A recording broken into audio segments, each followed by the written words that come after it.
Hello and a warm welcome to this week's edition of Econoday Unplugged on Tuesday, the 17th of August 2021. Terry Sheehan is stateside and I'm Jeremy Hawkins in London. The Reserve Bank of New Zealand had been widely expected to break ranks and raise its benchmark interest rates by 25 basis points later today. Indeed, even a 50 basis point increase was anticipated in some quarters. However, earlier on Tuesday, the country's Prime Minister announced a surprise 3-day emergency lockdown in response to just a single UK case of COVID-19. And as a result, tightening in New Zealand may now have to wait. Either way, a turn in the monetary policy cycle there should not be seen as flagging liftoff elsewhere. Rather, fresh signs of slowing growth in China, record COVID cases, and a newly extended state of emergency in Japan, as well as an apparent collapse this month in consumer sentiment in the US, are all factors helping to ensure that pressure remains on the other major central banks to stay cautious and retain their highly accommodative stances.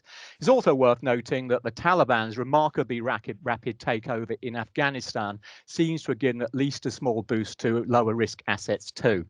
Anyway, Terry, you've had a nice wodge of US data to digest over the last few days, and I guess we should start off with the consumer sector. In particular, what on earth happened to household sentiment this month, and does it have any bearings for the Fed? I think it does. I think a lot of the drop was in sentiment,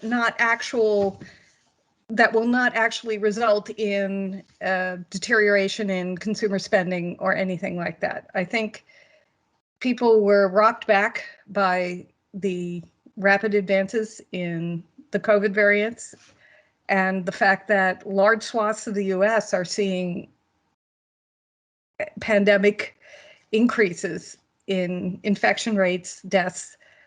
So I think that is what has really hit consumers in the US hard.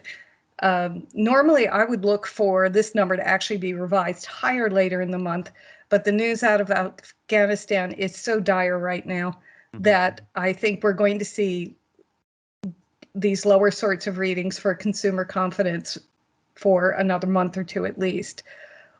Do you think it actually has any implications for spending, or is it just confidence going to go down, but people will continue to spend anyway? Well, I think what's going to happen in the US is we've had the arrival of the child tax credit payments. I don't know if this happens elsewhere, but some states in the US declare a sales tax holiday late in July and early in August for the back to school period, since many US households are going to be sending their children actually back to class this fall, or have at least planned to. I think there's going to be certainly fairly strong level of spending associated with that. We won't see that data until next month. We did just get the July retail sales this morning, which were all right. But the data collection may not have fully captured all the sales at the end of the month. So that number could well be revised higher next month. And that was it down just over 1%, if I remember rightly, wasn't it? Yeah, but we'd had such extremely strong spending earlier from stimulus payments, tax refunds, such as that, and a fairly optimistic consumer who was seeing a revived economy. We were getting fairly rapid increases in wages and salaries, especially for workers coming back into the service sector. So, there were reasons that spending was stronger over the spring months and earlier in the summer. So I think it's natural to expect a certain amount of pullback from there. But I think these big exogenous events like the withdrawal from Afghanistan are probably going to have less direct effect on consumer spending than things like perceptions of higher prices for food, energy, things like that. Okay, fair enough. Now, you had some slightly better news though on industrial production. So Yes. goods production doing okay your side? Well, it does seem to be. I mean, a lot of today's increase reported for July was due to a strong comeback for motor vehicle production. That's likely to be a one-off, but it does look like we've got a modest, consistent underlying trend for gains in the industrial sector, which is a good thing. Okay, and I've got to ask you about inflation. Obviously, since last week we had the July CPI update, and indeed the PPI as well. Both still seem to be running at extremely high levels. So, I mean, is the jury still out on as to whether or not this is going to be transitory, or whether it's perhaps a little bit more structural? Well, I don't think the Fed's ready to let go of the idea that it's transitory as yet. I do think they're going to be a little more concerned about how accurate their forecast is for that. What was interesting in the consumer sentiment report is we also got data on inflation expectations by consumers. And that for the median term, which is about their 5-year measure, was up to 3%. We have not seen that for a very long time. And I think that's going to be a bit of a red flag for the Fed in terms of wondering about the credibility of their inflation target and if they're going to have to raise rates sooner than they expected, even though the labor market isn't back to where they want it to be. Okay, interesting. Excellent. Anything else from your side you think is worth putting into the pot? Well, I will say that some of the early data on the housing market looks like we're beginning to see cooling there. Some people were worried about we were going to get a bubble in housing, but it looks like, in spite of the fact that our mortgage rates are still near historic lows, that the increase in prices and the previously satisfied demand for housing is going to cool the market down just a little bit. Okay, before I let you go, I don't know if you believe in these things or not, but I always like to ask whoever I'm talking about them. Nowcast coming out the Fed. I noticed the New York Fed is talking third quarter growth. Your side, US GDP 3.8%. Is that kind of what you reckon might be a reasonable number at the moment, or indeed got any idea what the market might be thinking about? Well, we're just beginning to get some of these early nowcasts. We get them out of the Atlanta Fed, the St. Louis Fed, and the New York Fed. The New York Fed is actually pretty good in terms of predicting what the quarter's going to look like. But we have to take into account that we are very early in the available data. I think it's not a bad forecast. The other ones look like they're running around 6%, but we tend to see a lot of variance in these, especially in the early weeks. They'll come closer together as the quarter progresses and we get more data. But, I think that's not an unreasonable forecast. And in fact, it's probably good if we slow down growth a little bit to a more sustainable level. Okay, excellent. Thank you very much for that. Right then, well, as I mentioned in the intro, a focal point for financial markets this week was supposed to be the Reserve Bank of New Zealand, the RBNZ, and what they're going to do with their policy later today. Now, the new lockdown I mentioned certainly makes a rate hike today that much less likely, but nonetheless, it probably at most only defers it. I mean, crucially for New Zealand, and one reason why we should perhaps look at New Zealand rather differently from a lot of the rest of the world at the moment, is that unemployment out there is back at its pre-crisis level. So that, together with inflation being above target and indeed rising, and the central bank itself already looking at ways to tighten mortgage lending standards to halt what is essentially a worryingly big housing market bubble at the moment, the fundamental reasons for expecting a rate hike today are pretty well still in place. So even if we don't see the RBNZ move later on today, and psychologically, I think that would have quite an important impact as far as financial markets in general concerned, even if it's going to be a standalone event just out of New Zealand. It is reasonable to expect a hike in interest rates coming through quite soon.